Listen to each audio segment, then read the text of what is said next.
rolling. Uh-oh, what? An old person thing? What are you talking about? You're younger than me.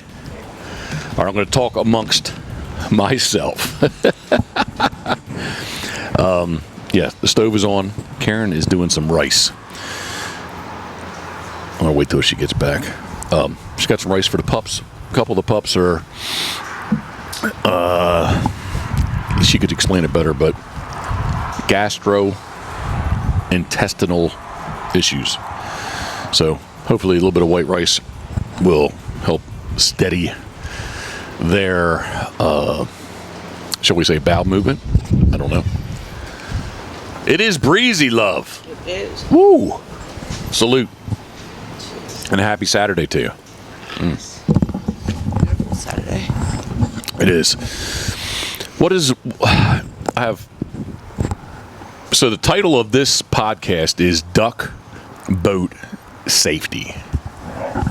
But excuse me, but before we get into that, speak again, please.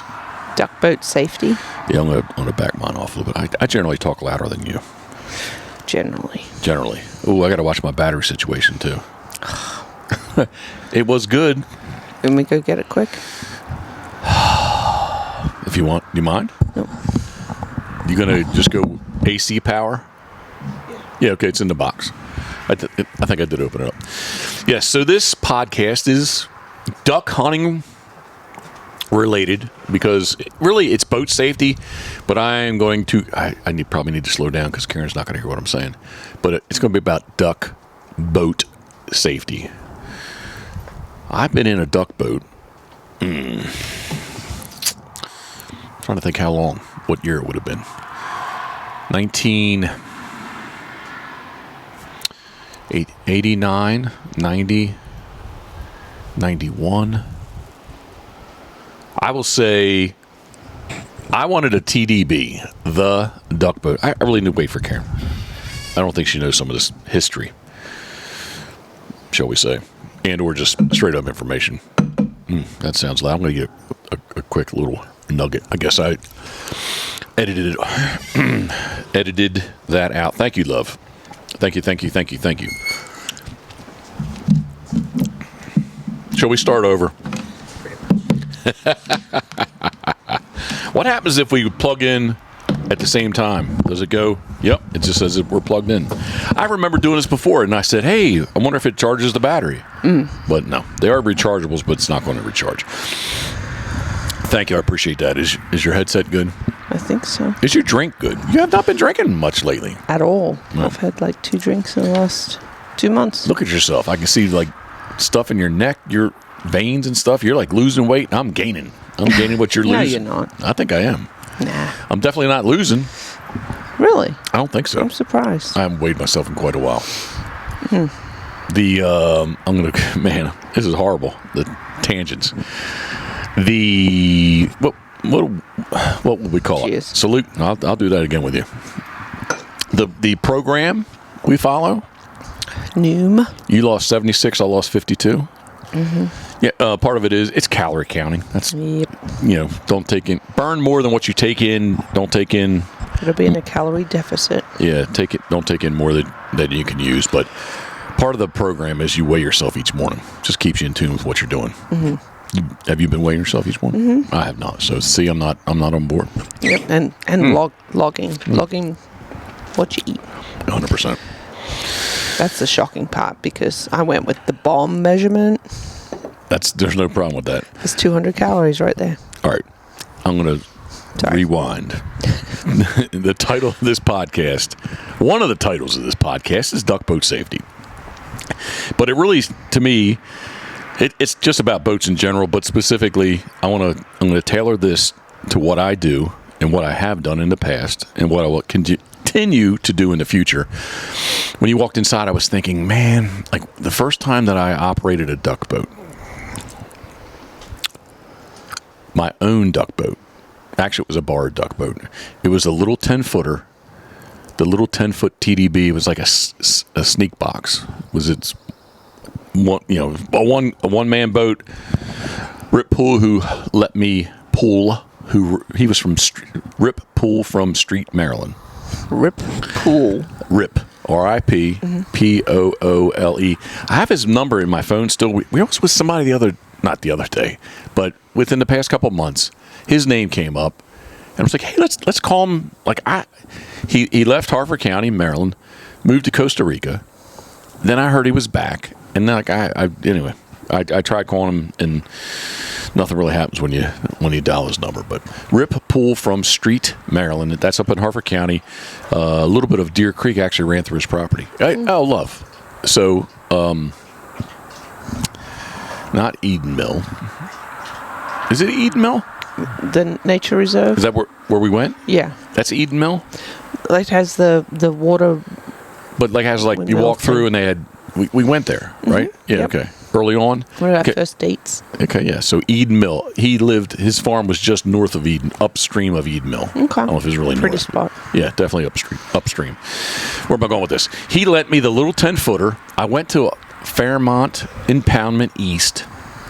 I had a little 5-horse game fisher, I think it was.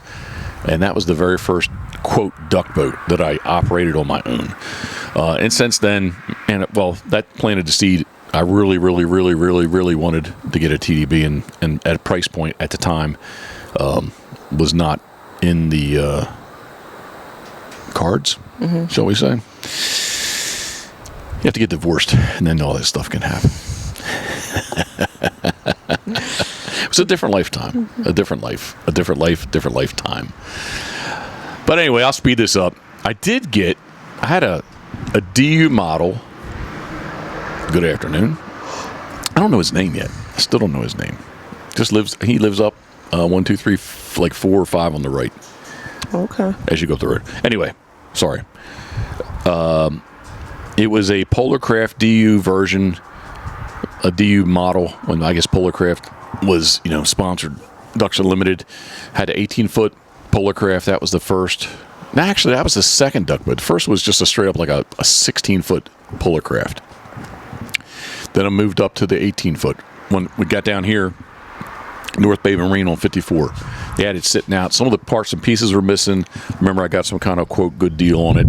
It had a gun locker that was missing or something. I can't remember. Basically, it was just kind of a lift-up little thing in the boat, lift up a little. It really turned into a seat, but it was basically a hard. Let me rewind. I'll slow down. It was an angled piece of aluminum.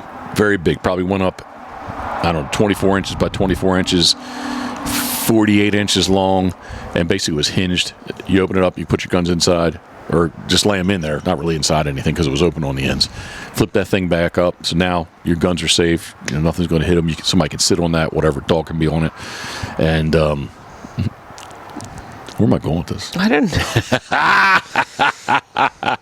It was 18-foot Polarcraft. I was someplace in that boat where I should not be. Way back in the day. This is. I'm all over the place. Should not be as in the Chesapeake. Yes. Very close to where we all stayed this year. Okay. In January. It was totally flat. It's a couple different things. Number one, where am I trying to go with this? Number one, I would suggest make sure you're in a boat that's more than capable of doing what you're trying to do. I listened to a podcast the other day. These guys are talking about big water gunning, and they're shooting canvasbacks, this, that, and the other, and they had a mud motor on their boat. Yeah, I don't know that I would advise that. Mm-hmm. I think a 35-horse outboard is more of a motor than a 35-horse mud motor on truly open water, at least in our area where we're at, right? Right, on the Atlantic Ocean. 100%. Yeah. So that I'm rewinding. That Polarcraft that I had, this is hard to follow me, I'm sure. Mm-hmm. Polarcraft that I had, we had a 20-horse Go Devil on it.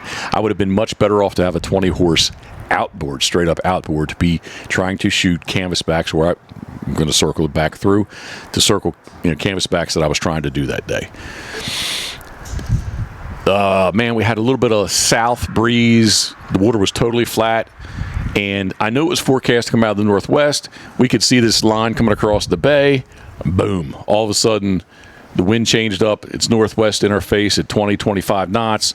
And all of a sudden, the Polarcraft boat that I had up the beach, basically, we were just sitting along the shoreline, basically was filled with water. Lost a couple radios.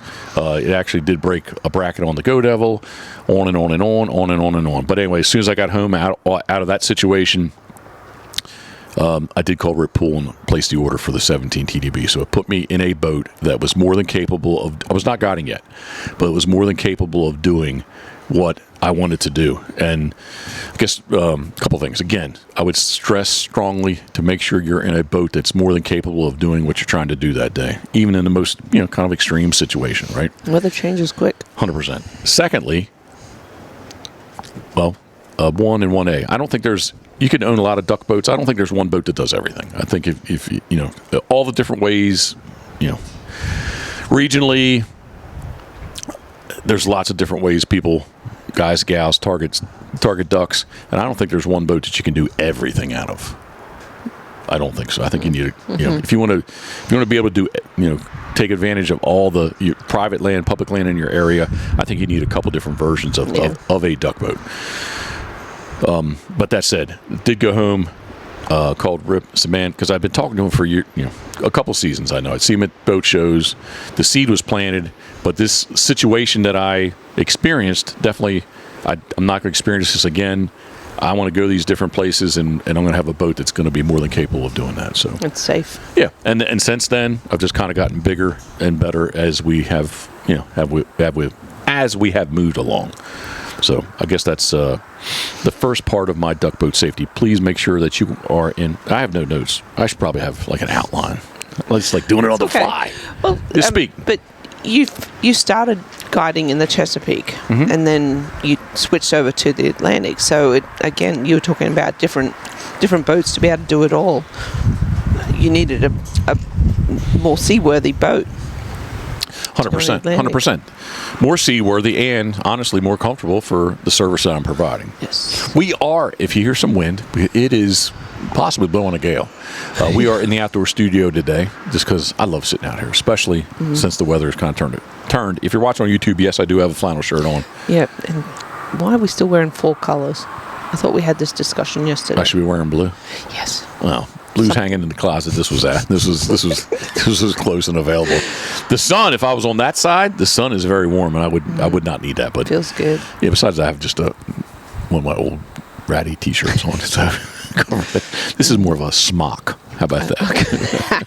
A little bit of a smock action I got going on here. All right. Yes, I think that's all I want to say about my early duck boat adventures. That was probably it. Definitely made me the situation arose. So wait, this would have taken place. Hey, good afternoon. The dogs are going to go out and meet our neighbors as they pick up their mail. Meet them. Well, I'm going to say Duke. Eat them. Well, okay. Well, I was going to say Duke wants to jump and take a finger along, and bring it back to us and show it to us. Oh boy, Duke. Had him at the vet the other day.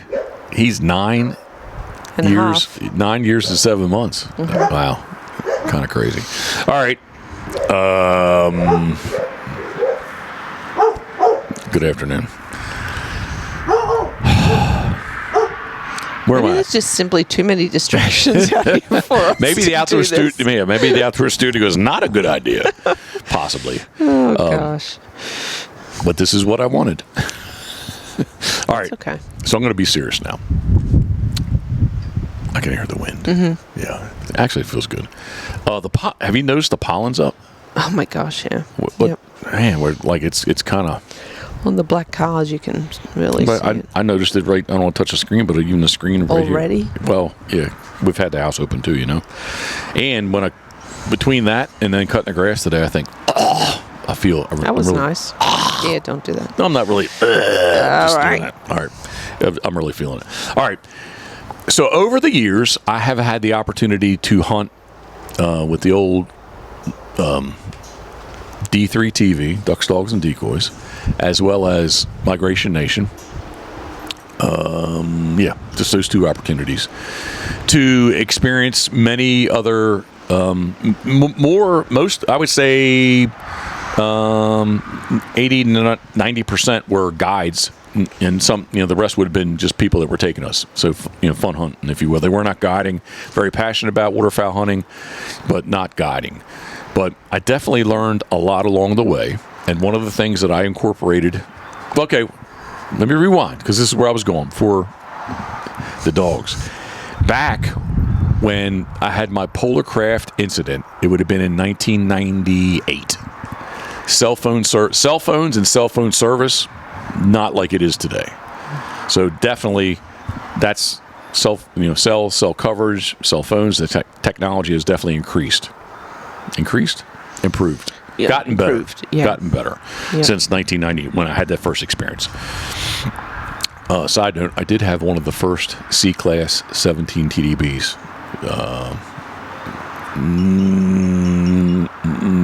1999. Yeah, 100%. That's when I started guiding. So yes, I had it then.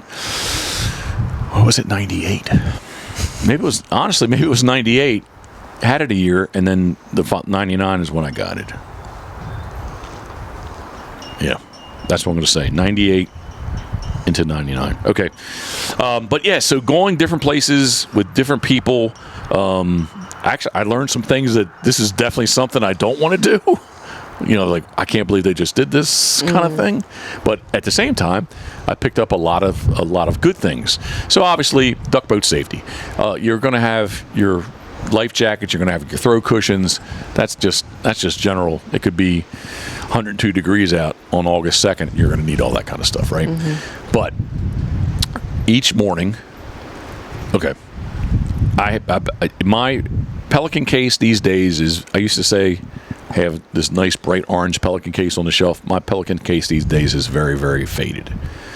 But in that Pelican case, and again, things have changed. In the beginning, I actually had a flip phone, cell phone in there. So I said, hey guys, let me rewind. So just like maybe when you fly, you get the instructions, right? Mm-hmm. So somebody gets on the boat. To your nearest exit. Yep, all this kind of stuff, and all that kind of stuff. First time I ever got on Curtis Campbell, the real estate, 42-foot Richie Howe.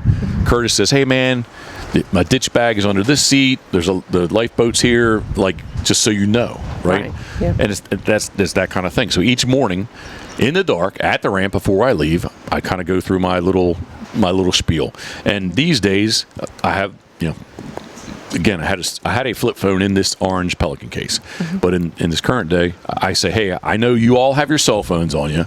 I said, but I want you to know this is mine, and I have it in a little Pelican case with a clear lid. I said, it sits here in the Pelican case on this shelf all morning long. If something happens to me, there's my cell. I know you guys have yours, but I want you to know there's one here too. That said, there also is this very, very, very faded orange box, which has a mirror, a whistle. It has a flare gun and 3 flares, and it also has an ARC, a little handheld EPIRB. Mm-hmm. Open the thing up, hit the button, sends a signal out, it's registered to me. I think NOAA actually monitors that. I think I could be wrong with that, but that's I'm gonna say, if somebody put me on the spot, I'm gonna say NOAA is in the United States for our non-Canadian or non-U.S. friends in Canada. NOAA would monitor that. So, but yeah, and I basically just say. And I show them where the life jackets are. Hey, there's 4 life jackets on this side, 4 life jackets, throw cushions. Thoughts, comments, questions. Anybody got any questions for me? And then I usually go on to say, especially in the early season, I've went ahead and called the Coast Guard this morning to let them know that we will be in the ocean sea duck hunting. Mm-hmm. And I don't do. What are you laughing at? I don't want to sidetrack you right now. No, go for it. What'd you see? Did you see something? No. You started calling the Coast Guard because what was happening was people that was visitors or vacationing in Ocean City, even that time of year in winter, would see what they would consider someone in distress, flagging. Well, they don't know we're flagging, but some. I guess yes. Trying to you're waving a flag. Yeah. They think you're in distress. All right. So they were calling the Coast Guard. Right. So I guess I do it twofold. Number one, I guess I feel somewhat invincible, which is probably not a good thing. No. But I'm not worried about what we're doing, but at the same time, here, can I go off on the side? As long as you remember where you were. The Coast Guard, but it's going to be a Coast Guard story. Is there any statute of limitations on this kind of stuff? This is a pretty good. Well, maybe it's not that great of a story. No idea. I can't say his name, but I'll say the MFer from Ontario, Canada. I get a boat. First off, the boat's late. I get a boat.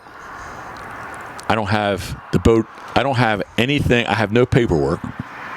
The boat is not registered. Has no stickers on it. Has nothing on it. I would say it's the second day that I'm in it, in the ocean. And here comes the freaking Coast Guard with their lights on. I'm like, holy shit. Boat rolls up. Should I tell the story? I don't know about the... I don't know that I know it. You don't know this story? Oh, wow. Okay, so... what time frame are we talking? This is before you and I were together. Okay. Probably 3 years, 3 seasons. Anyway, a little, I don't even think they have the boat anymore, but it was like a little Zodiac that had kind of a little cuddy cabin kind of thing. Yeah, they have it. You sure? Yeah, in that big boathouse there in West OC. Okay. Well, there's a if I say this, it's going to sound bad. Anyway. You're already knee deep, so. Well, but I'm not insinuating one way or the other, but maybe I shouldn't even point out the sex of the person that's operating the boat. How about that? Anyway, so I'm not going to say anything. So the operator pulls up. For God's sake, the lights are on. The lights are on, and she says, "We got a call. You're in distress." I'm like, "No." I said, "We're just sitting here duck hunting." She's like, "Well, is this?" I said, "I'm not doing anything wrong, but I'm really, really nervous because the boat's not freaking registered. I don't even have a piece of paper that says it's my boat, much less it registered in Maryland or registered in any state." But the blind was on it, so I kind of figured, well, it's kind of, it kind of covers up numbers, stickers, whatever, right? But I'm definitely very nervous about this situation for a couple different layers. Embarrassment factor, the legality fine factor. But anyway. And she goes on to say, she's like, "Well, I said, I'm not doing anything wrong." She's like, "Well, can you go do this someplace else?" I'm like, "Why?" She says, "Well, you're sitting there, I did show her the flag." She's like, "Every time somebody calls, we have to come out here."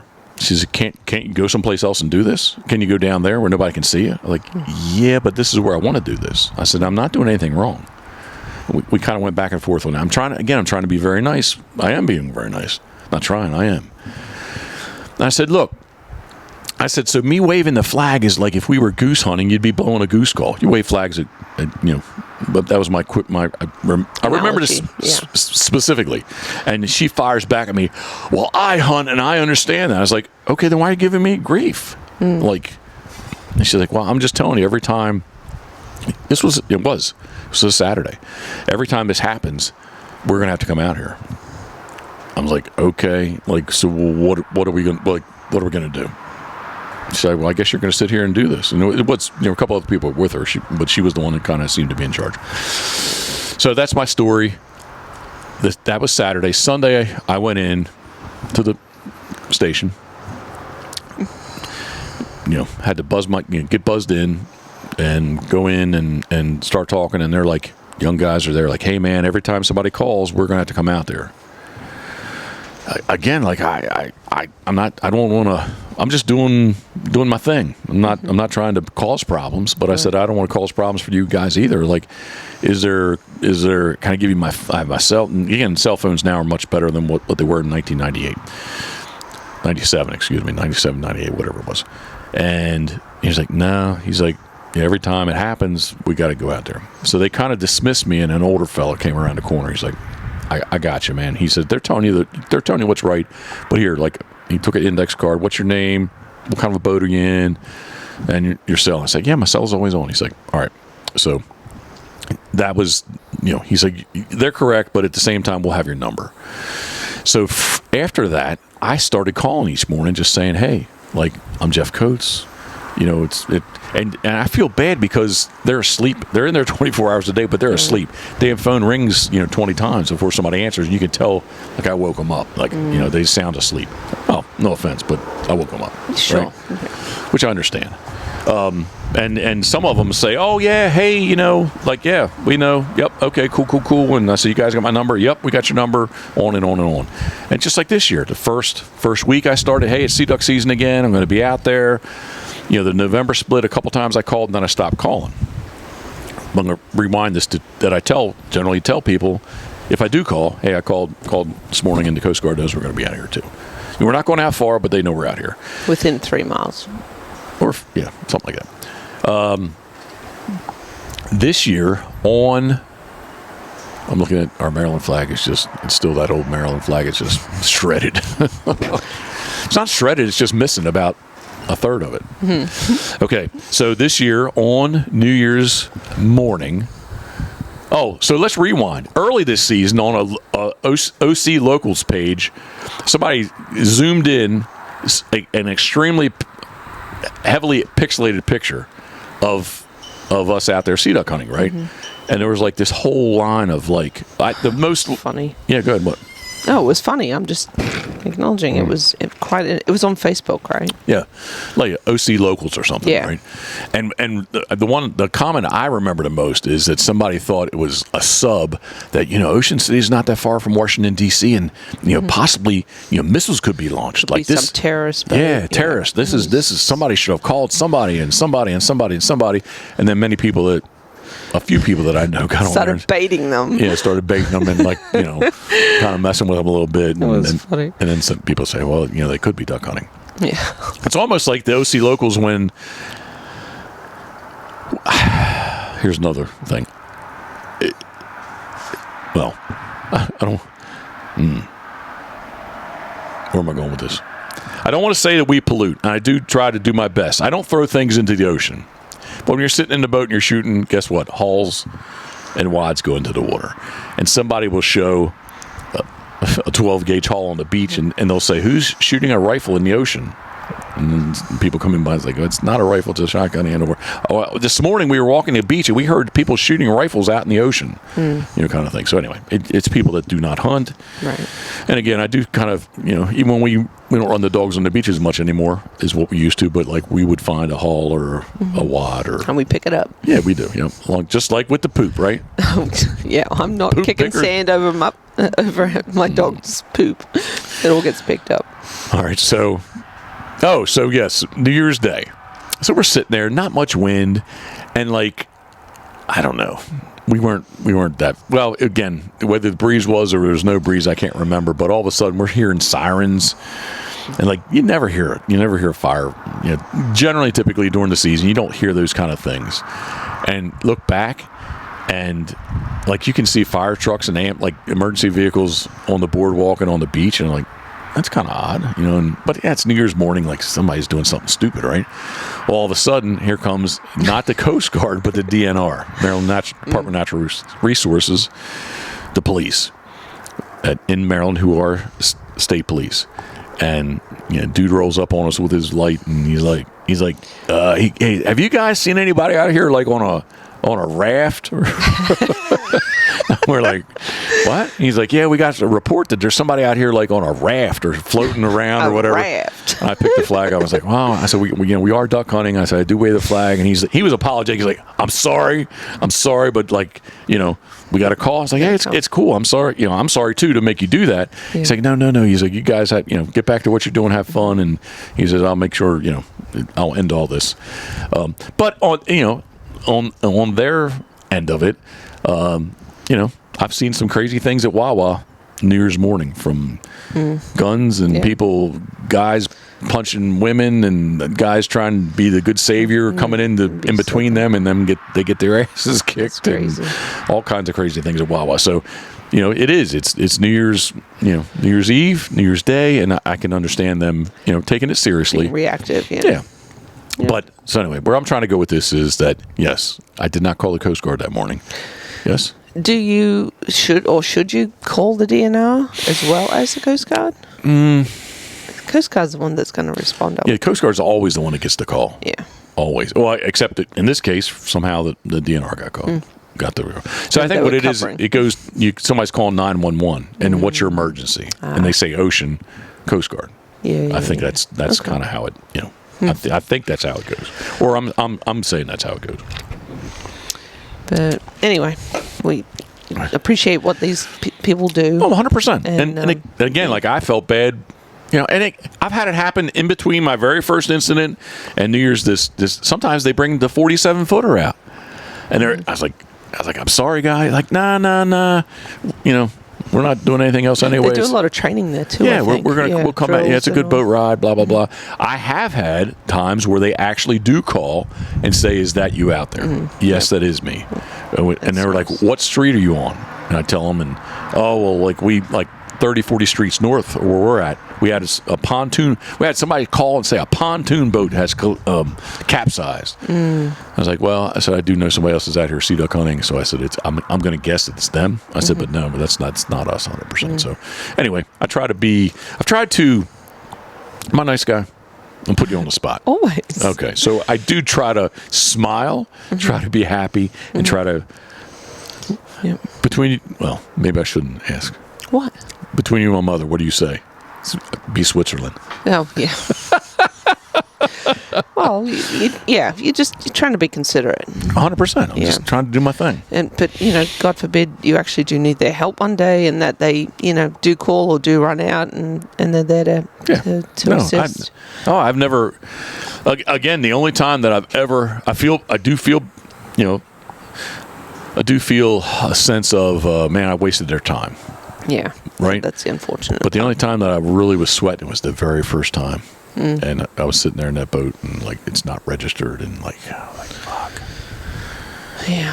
Well, the scary part is, when you're out there doing your thing and someone has it on freaking autopilot and, some of the fishing trawlers or even just recreational fishing boats. Jimmy Hahn says he'll tell me that, which he is getting is his dog's name Scallop? I don't know. That's what he does. Well, he doesn't just do scallops. That's what he's doing right now. Yeah. Actually, all the way up in New York. But yeah, he comes out and he'll tell me that for whatever reason, and again, I don't know. Maybe the fiberglass. Maybe I'm confused. It was the fiberglass boat that was smaller. But he's like, a lot of times, the boat doesn't show up on the radar. Plus, these boats that are doing fishing and stuff. It's like sometimes it's just two guys, right? So it's just like Curtis going. We're going 2.5 hours. Right. He sets autopilot. Now somebody is watching what they're doing, right? Sure. But autopilot set. And with these guys that are, two guys on a fishing boat, they're rigging their baits, their gear, their whatever. Because they've just got it set. They got an hour to go, right? And so they're busy and and quite often until it's bright. Sometimes I do there's an incident. Excuse me, I'll slow down again. Where I was concerned where this boat's coming out, it was a big trawler, right? Yeah. And he's coming right at us, I was like, damn, this guy's gonna he's gonna hit us, kind of thing, right? Well, it's not just you and the boat; it's the rig too that you're afraid it's going to get caught in their prop. Or I have had I was at least 65 feet, a big sport fisher, come out, and the only thing I can say is that they didn't. The keel. See, I know that they don't have keels on them. Anyway, I would have told you that and the guys in the boat said, yeah, man, he just ran right through your decoys, and I don't know how he did not. I don't know. I don't know how that happened, and maybe so we're setting them, we're drifting off to run back up, and this boat goes right. It appeared to go right over one line of the Scoterzillas, not the Foamzillas, but the Scoterzillas. That's crazy. Yeah. So, all right, let's rewind this. Duck boat safety. I do have the Pelican case. These days, it is very old and faded. Well, first off, the cell phone's in its own little Pelican case that's on the shelf, and then I do have the mirror, the whistle, the flare guns, the flare, and the little ACR. I'm dyslexic. ACR, ARC. EPIRB. And the other thing that I do, it gives me, this is guiding, If anybody wants to know, this is the thing that gives me the most stress ever, is the weather. And about a week before the season starts, I just start with, I said start twice. I just start with, no, I said it 3 times. I won't say it again. I keep up with, you all right? They're being dinks. The marine forecast. So I am intimately in touch with. Is that a weird way to say? I don't know what the end point is here. Intimately. Of what? In tune with the marine forecast. Ah, yes. It gets updated about every 4 hours, and I am like constant. Like, what is it going to do? What is it going to do? What is it going to do? And then there's a couple apps we have that they try to forecast like hour to hour to hour, where the marine forecast is not that way. You know, they give you the overnight. You know, sometimes they'll say early morning, but basically it's an evening. You know, overnight, morning, day kind of thing. It goes on and on and on. But yeah, the weather is the thing that gives me the most stress, I think, in what I do. Yeah, for sure. I think I have everything else down. I won't sound arrogant, but like I think I have everything else dialed in. How about that? That's not an arrogant soon as way, it's right? your 25th year, well, we're going to talk about routine. that. We are going to talk about that, love. Some people say it's not the 25th year. Oh, it's not. Gets a little grey, but we're calling it your 25th year. It is. This is my Sorry, This is my 25th season of guiding full times, ducks, dogs, and decoys. Right. Mm-hmm. All right. Duck boat safety. Is there anything else I should add to that? I am first off, let's rewind. Make sure you're in a boat that's more than capable of doing what you're trying to do. And again, that's my example of the open polar craft, trying to shoot some canvasbacks on Chesapeake Bay, and that's what put me in an official duck boat way back in the day. Rip Pool. I hope you're still alive. Batteries, beginning of the season.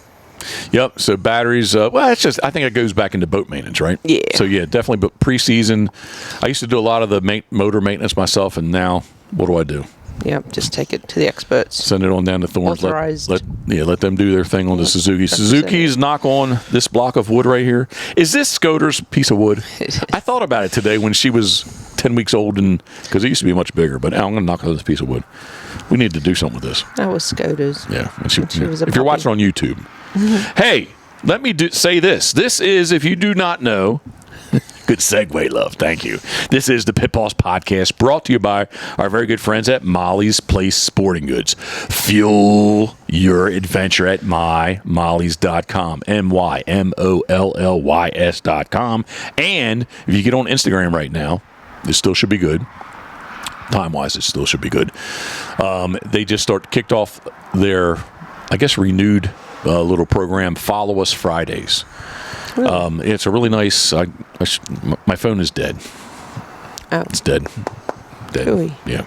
I was going to get on just to tell exactly what it is. I know it's a very nice Yeti package, but there's a couple of different parts and pieces.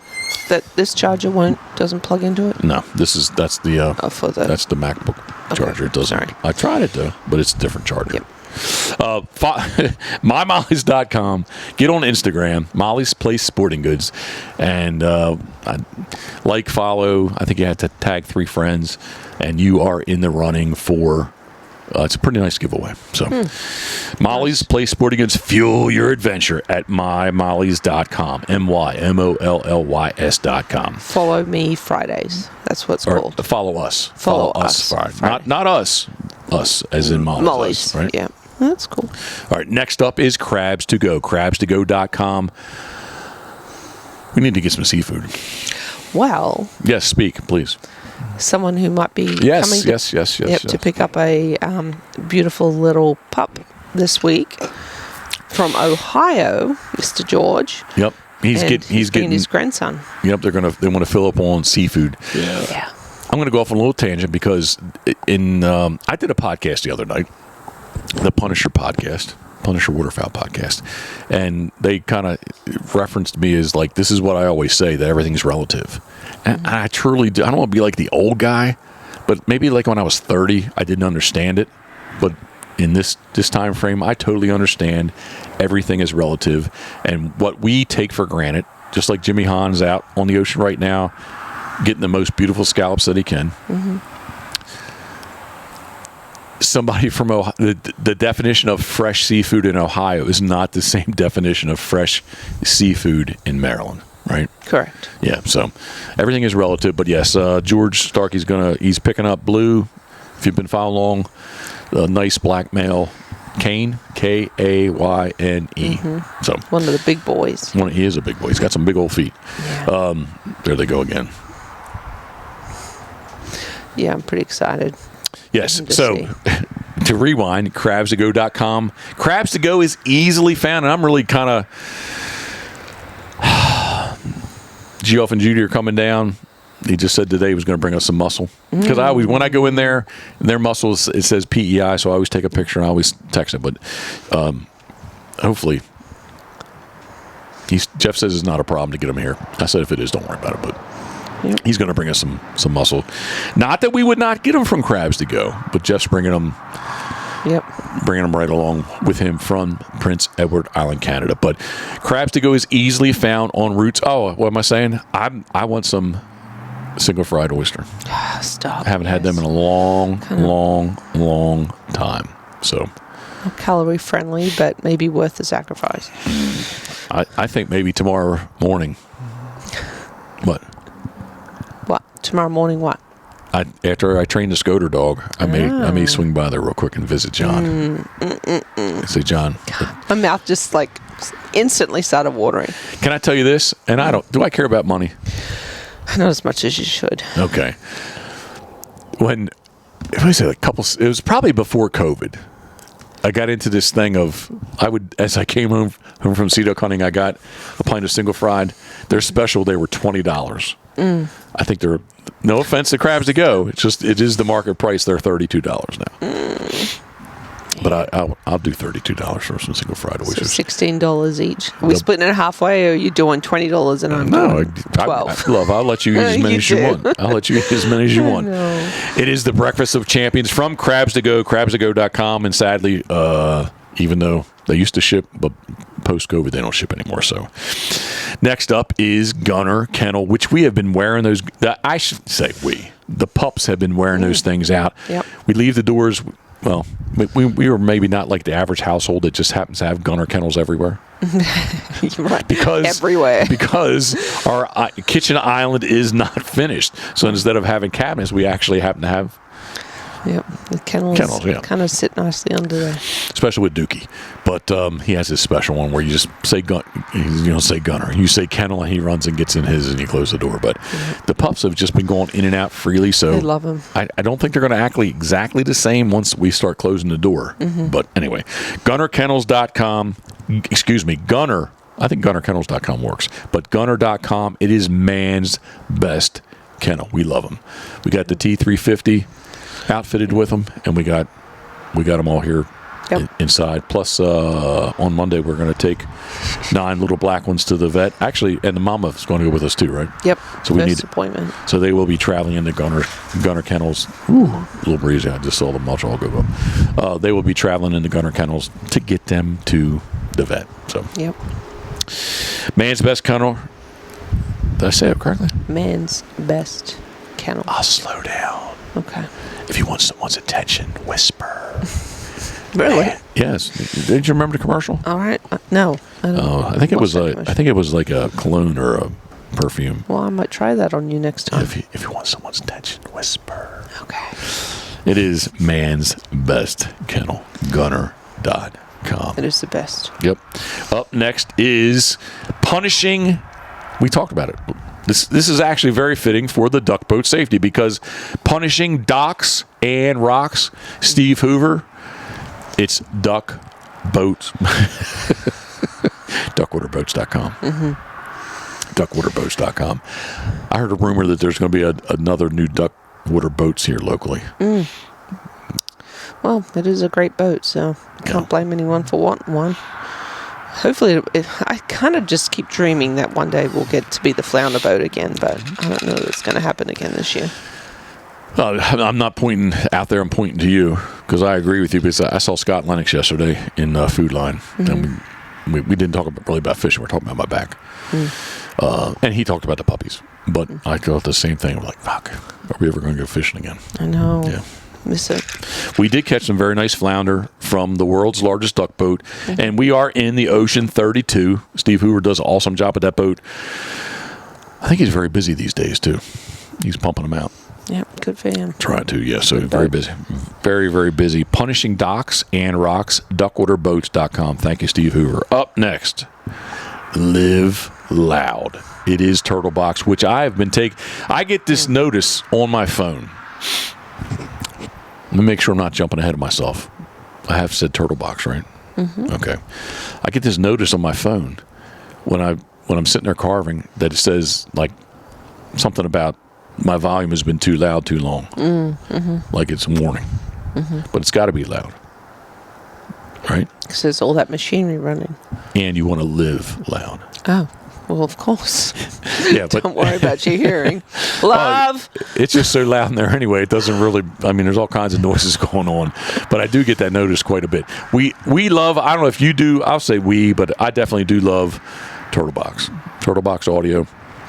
I don't know that it's their tagline, but I think maybe Live Loud is. But I think it is the ultimate Bluetooth speaker. Turtlebox.com from Austin, Texas. And if we ever get a chance, which I'm not sure with these dogs now, we will. But when they have an event, I'd love to go just fly to Austin, Texas. Yeah. I know you're into it, so it'll be fun. I think I jumped ahead, love. Okay. The ultimate outdoor oven. It is Duck Blind Bistro. We've had that for Gam. You got to cook those biscuits for her. Yeah, we got to because I think tomorrow. They eat. Yeah, I think they're gonna expire. Yep, and the bacon that she wants to. That thing got used daily in the world's largest duck boat.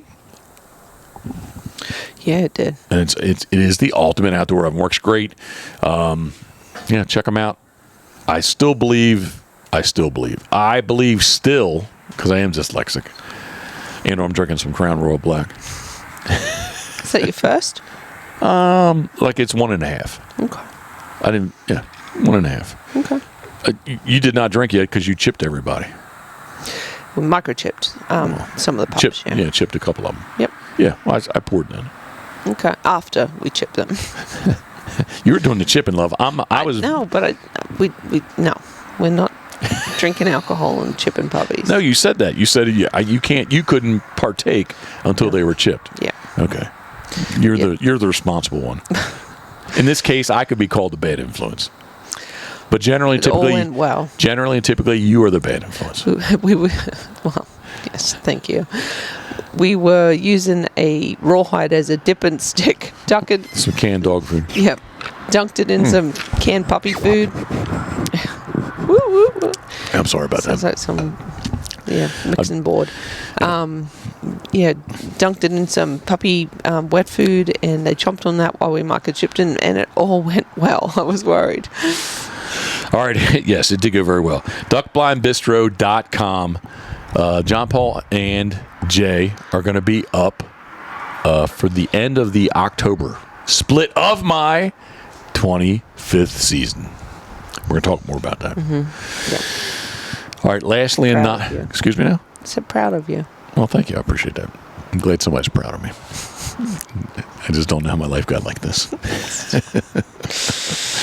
That dream last night I had, that elevator going down fast, that was scary. He was going to hell. That was going fast. And it just didn't stop.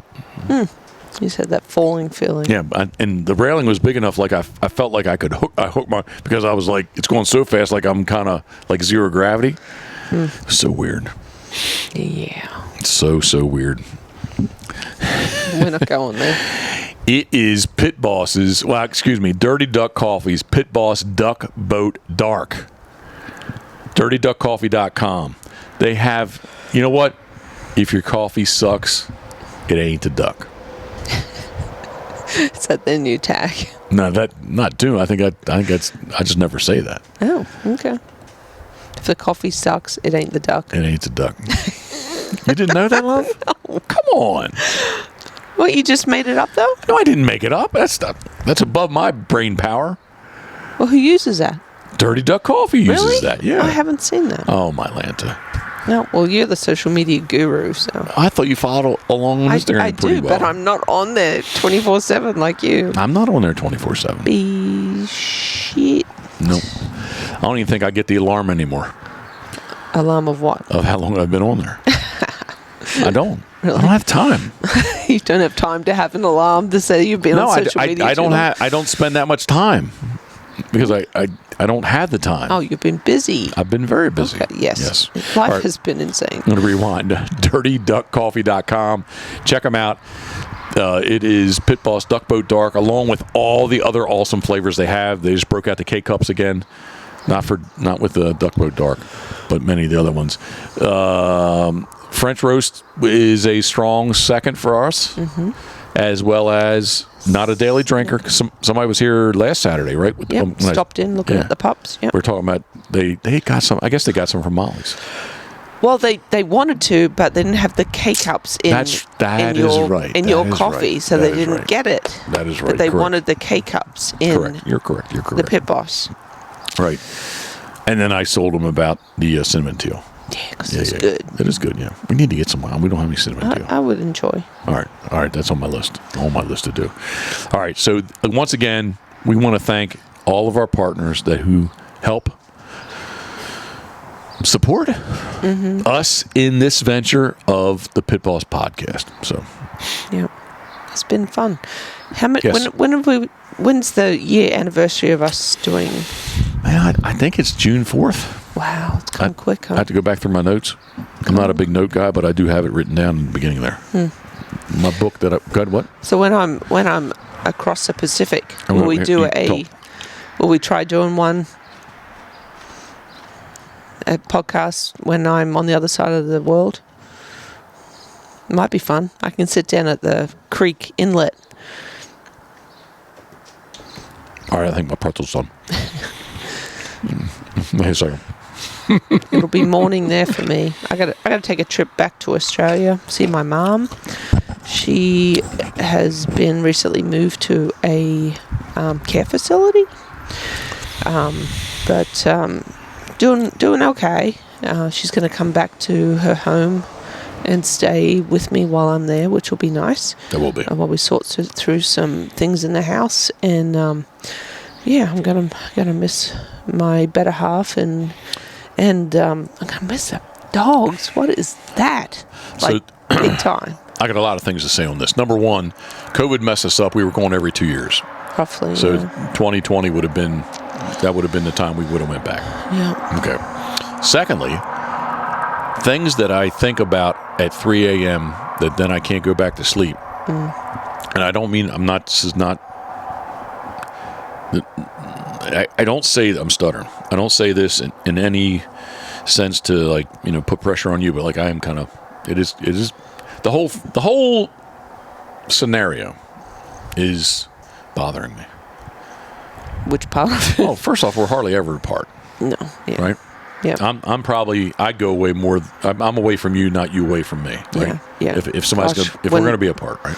I think it was a CE conference. I went to Virginia Beach for a few days. It was the last time I actually went away. Yeah, but I do Harrisburg and Texas Teals and all that kind of stuff. But everything else we go together, right? Together, yeah. So got that aspect. And then secondly, not that I'm not capable, but I guess this is a testament to you about how much you do as far as being responsible for all the dogs. Don't leave me with the babies. And I'm going to be in charge. I'm going to be in charge of everything. Well, at least they're a little older and self-sufficient now. And you know what happens?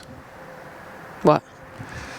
It's going to be a hedonism. And you gotta have some self-control. I usually say like a weekend, but you're going to be gone for 2 weeks. Yep. Could be like hedonism. No. Hedonism spring break for Jeff. So hedonism, I don't know what the true definition is, but for Jeff that means he's eating tater tots every night. And steakums. No, come on. You got to think about your health, love. You can't. You got to think about your back. It's so easy to eat that stuff, and then it's so hard to get it off. What if I don't eat anything all day long, and that's what I have? I have steakums with just some melted cheese on them. Just stop. You're talking yourself into it. I can even do them in the microwave. So much. I don't even have to do a pan. I could make this clean. There's so much power of power, so much of the mind of thinking in a positive sense. But, cope how you need to. That's all I can say. Because I'm going to go to the sushi train in Coolangatta and hit it up hard. I would be right with you, and I would suggest that you do that. I don't want you not to do something. So the sushi train, yes, you have to check this out. Explain to everyone. But in Australia, they have these... First off, right now, Paulie is thrown up in his mouth. Sorry, Paulie, you don't know what you're missing out on. But the sushi train is like there's these... It's a restaurant, a sushi restaurant, and they have this little conveyor. I think we've talked about this once before, but they have this little conveyor belt that goes around where the chefs are making the sushi, so it's super fresh. They put it on different color plates. So each color plate determines the cost of the meal, and when you're done gorging yourself, you walk up there with 22 plates, and they just look at the colors. Yep, and that's how they charge you. But it's so good. I can't wait. I definitely would go. I'm not saying don't go. Oh, yeah, I'm going to enjoy. I'm sorry. Well, the whole thing for me is just, I don't know. It's going to be tough. I'm going to miss you a lot. Yeah. I really, really, really wish that things could be different, that you could come, but there's just way too much going on here. Well, it is what it is. So, I mean, I do say that a lot. So, I mean, I'm not trying to be dramatic. Maybe I'm just being a touch dramatic, but like it's something I've woke up in the morning. I think about like, holy shit, like when's this happening? Yeah. Wow. I don't know. But I guess the biggest thing is, and again, not that I'm not capable of being responsible. No. Maybe that could be debated. But, no, it's just the routine of. Yeah, 100%. Yeah. Yeah. And again, it's a testament to what you do. Each morning you do the whole dog canned food thing. I don't know what you do. Yeah. I mean, I have a good idea what you do, but I've never done that. I'll write it all down for you. All right, so I'm going to switch gears. So if we do this, so it'd be early morning for you and evening for me? Uh-huh. Okay. Yeah, I don't know the exact, depending upon daylight saving, who's in and who's out and all that other stuff. But it usually ranges anywhere from 2 to 4 hours. Adding that to so 6 p.m. here, so it's probably like 10 a.m. there. Depends on which state, so whether it's Queensland or New South Wales. Anyway, we'll figure it out. Now I'm bummed, love. Oh, stop. I was very happy. Well, think of all the tater tots in the freezer. You just told me I can't eat them. I know you will. So it's a double whammy. So that's double whammy. So I want to enjoy tater tots, but I've already been told not to enjoy tater tots. No, I want you to cope. So however that's done. Oh, man. However that's done. And then I'll be home in a couple weeks. All right. Well, I do wish the best for your mom. So that's the most important. You do need to go see her. So, 100%. There's no issues there. 100%. It's been a long time since I've been home. All right. Duck boat safety. Let's rewind just a little bit. I think I covered everything I wanted to say.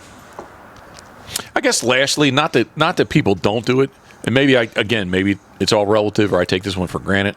You know what I do every day, so you know where I'm at. So if something would happen, like you would have a general, if something happened that nobody knew where we were, like let's say something we couldn't have contacted anyone, you would have a good idea of like, hey, he should be. I haven't heard from him. It's and this is where he's at, right? Yeah. So I would say if you maybe. Well, I don't want to imply anything to anyone, but I was going to say anybody that's younger just doing shit on their own on the fly. Mm-hmm. Yeah. Let someone know where you're at. Let somebody know. 100%.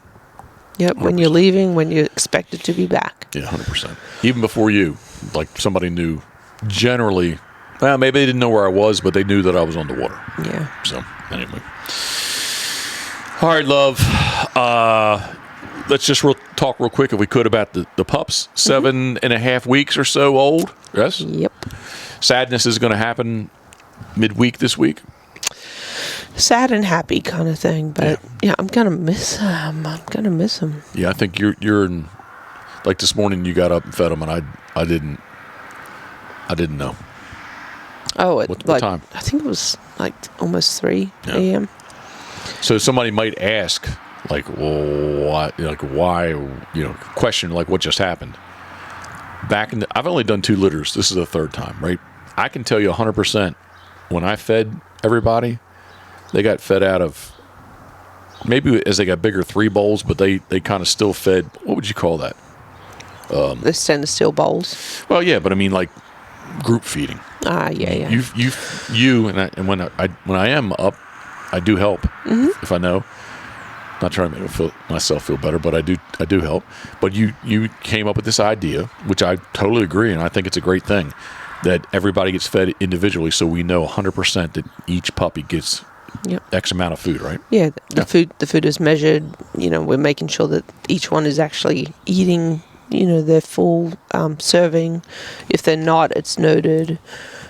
Just a ton of just good maintenance or husbandry, I think. Or mother tree. No? Okay, you could call it that too, I guess. But just we were keeping a very close eye on their weights, and as soon as they started eating, and you can see that they're doing well, we definitely backed off checking their weights for sure. We're down to once a week. Yeah. But just taking care of each one individually. Well, it's all going to happen this week. I thought I just heard a little static somewhere. It's all going to happen this week where they're going to start to leave. I think that they're all 9 are very nice animals. Somebody, I posted up and was like, "Oh, black labs are all very nice animals." Yeah, you know what? I've been around some black labs that kind of, I don't want to call them duds, but kind of duds. These all have drive. These they just seem to be all very, very nice animals. Maybe I'm a tad bit biased, but I do believe too that again, I'll give you credit for this. Just like with the single feeding of each one, it was your idea, especially in the we have concrete. Do we have a throw rug here too? Yeah, but it's all concrete. And you've let them be pretty much in the morning. I let them. You slept in. I don't say that. You did not sleep in. I do the 3 a.m. feeding, and I get to sleep in when they start stirring at 7. Well, I was like, 6. It was like 6:20ish or so. Yeah, I kind of slid some pants on. I like to walk around the house naked. I will not lie to anybody. At least in my underwear. But I did slide some clothes on. And I think Paulie's throwing up in his mouth again. But let them out. And like they just, basically where I'm trying to go with this is, like pretty much all day long, they're like real dogs. They all go, they got the dog beds. We said they're in the gunner kennels on their own. They're like living life like a real dog, right? Yep. Running around, chewing stuff they shouldn't be chewing. Well, that's true. We'll get them outside plenty, but I'm hoping that when they get to their new homes, that this will help them.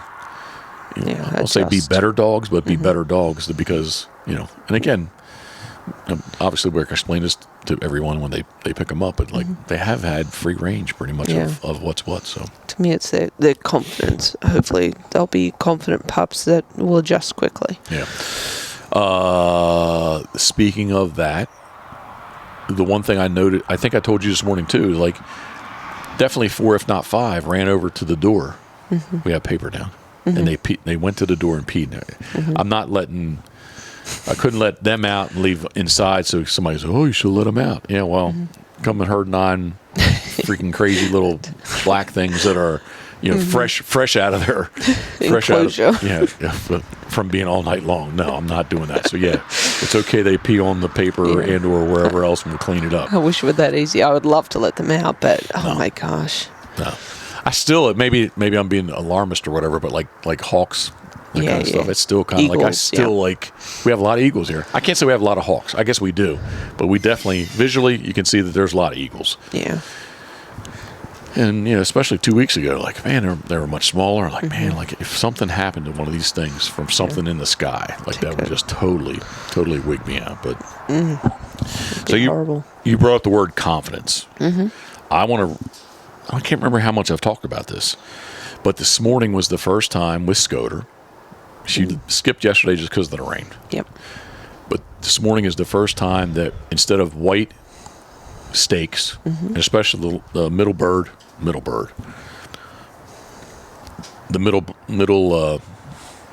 Mark. the middle stake. How about this? That she was having a little bit of issue with. I put a white bucket on it, so the white stakes, and the middle one had a white bucket. It's about a 220-ish, 220 yards.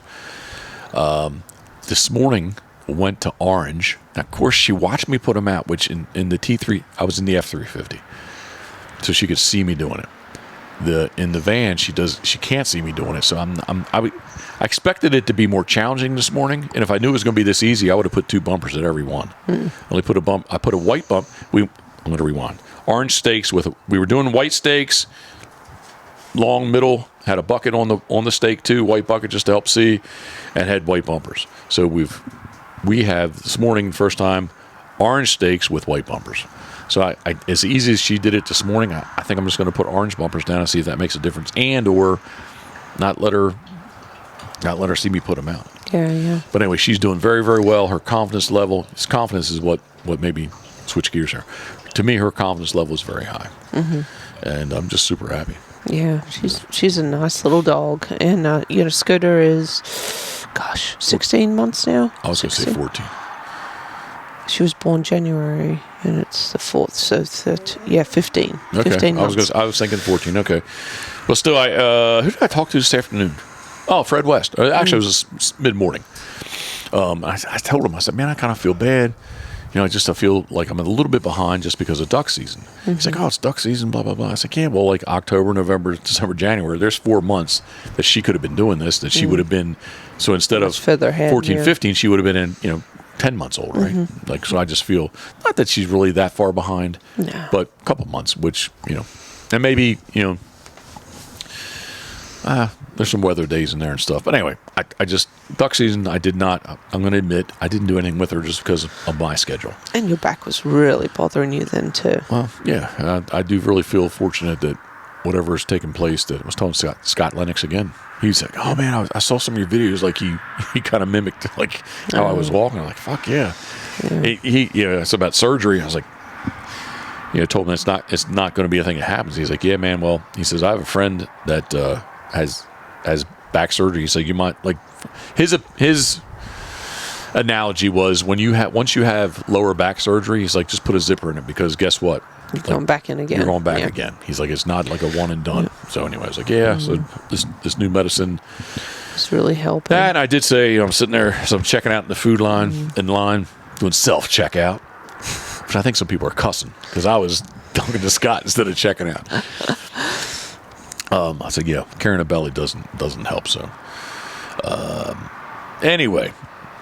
But yeah, Scooter's doing great. She has her first hunt test April 20th with First State Retriever Club in Greenwood, Delaware. Very excited, and I'm very excited that our friends from PEI, because they're coming down to pick up their beautiful pup, Sage, one of the girls, are actually going to be here for it, and they're going to be able to come along. And we might be taking some of the pups that are we have a pup still available. At this point, at this very moment, that might be coming along for the ride. So if anyone listens, anyone wants to come and check out the pup, if you want to come here, come here. Otherwise, we'll be at Greenwoods in Delaware. Come and have a look. It's going to be a good time. I'm actually looking forward to Jeff and Judy. So if they're following along, if anyone is following along, and if you're not and you want to see videos, pictures, whatever, I am an abuser and spammer. That's what, if you Google how I use Instagram. But anyway, at Pitboss, Pitboss Waterfowl on Instagram. There's plenty of pictures. Well, actually, more videos than pictures. But if you've been following along, Jeff and Judy are going to get the little girl in the green collar. Her name is Sage. And forget about Sage. I don't mean it that way, but like I'm happy. I'm excited. Yeah, I'll say excited. I'm excited that Jeff and Judy are coming down. So, like, actually, this is the second time within 4 months. Yeah.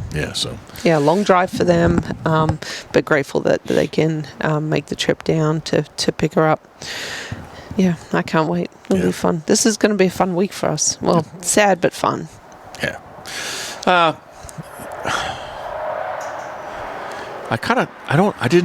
Okay, let me time out. Jeff, if you're still listening, yeah, it's going to be an awesome time for you guys to get down there. So I won't speak for Karen, but I'm going to apologize and say again, upstairs is just not as far along as especially like in late January. It's just not. It's can't even say it's any further along. Actually, down below is a little bit because I have done some stuff, but upstairs is basically still the same as except the weather will be nicer, so they'll survive. The other night on Punisher, I think it was after, because I am conscious about whether there's here. I don't care. Other people's deals where I don't have any control of, I am more conscious of what I say. But I've told Jeff this, and maybe I think I told actually in a group text. I guess I told Paulie this, or Paulie's aware of this, but it kind of wigged me out. You know where I'm going with this, right? Oh no! Oh, the age thing. Yeah, it kind of wigged me out that when these puppies, we don't know how many are we keeping. I have no backbone when it comes to that. Anyway, when these, I think that it can be debated how old will a lab live, and Bristol went definitely younger than what she should have, but everybody else maybe outlived. Was older than 12 years, but I said 12 years. Yeah. And when these puppies are 12 years old, like it kind of hit me of like, oh my goodness, I'm going to be old. And you say, hey, it's just a number. Yeah. And maybe I won't know. Maybe I'll feel like I feel today. My back hurts. I'm fat, and you can fix that. My back. Yeah. The next part. Oh, that's hedonism, love. Tater tots and steakums. Jeffrey. Steakums. Now, the question is, am I going to go with for real steakums or like Food Line steakums? Oh, stop. So. Or Mr. Murray steakums? What is in steakums? That's the good question. What is in? That is my question to everyone who's listening. What is in a? If you don't know steakums, you better Google it because steakums are awesomeness. Trash food. I don't think it really is a food. It's kind of like, what, devil dogs? Is that even a food? No. I mean, devil dogs are pretty good too, love. So devil dogs, yodels, or ringdings. Yuck. Yuck. Yuck. Oh, I just never, I mean, have I taken a bite? Sure. That stuff is not food. So you're saying I'd be better off drinking Crown Royal Black? No, I think you'd be better off having like some sweet potato, baked sweet potato. Well, now that was really good. That was really good. And some asparagus. You had some asparagus. I love asparagus. It was good. It has to be fresh. Yeah. Yeah. Well, it's really good. And actually, would just kind of put me off. Would have broken whatever in me. But like, man, the cauliflower looked really good last night. I almost bought a big old head. Oh, I have one. Oh, I just got to cook. They were like big. Yeah. Yeah, $2.39. Sometimes they're like $2 and like this These were big. These were big. Like this big. These were big. I'm like, I should buy one of these things. One day we need to do our garden box again and grow one. We grew one once and it was so awesome. All right. See how I deflected how old I'll be? Uh-huh. Okay. All right. 25 years. Yes, 25 years. 25 years. Thank you. We're not really, we kind of know what we're doing. Well, we did something for Jeff's X. It was called XX, so it was Jeff's 20th year. XXV? Yes. Yep. Okay. Good. We had an awesome party. We did a big giveaway. We had something at our favorite bar in West OC, Harborside. I woke up this morning thinking we never go there anymore. We never. We don't go out. No, because cha-ching. We don't go out, period. We don't. Okay, good. I'm sorry. We don't. All right. But yes, Harborside. Harborside. We had a party there. It was awesome. Time out. You know where my mind went with that, how we never go to Harborside? Where? Soft shell crabs. Oh, man. I thought about soft shell crabs. Like, wait a second, Harborside. Harborside doesn't. They don't do it anymore. Yeah. They had this really awesome soft shell taco with mango salsa. My mouth's going to start watering. Banana peppers. It was so good. It was sweet, but it was hot. I bet you we could try to reproduce. Maybe they still have it. No. Well, but it was a fresh mango salsa. So good. Anyway. I'm really depressed. But yeah, so Jeff's 25th year this year. We're trying to decide how we should acknowledge this, celebrate it.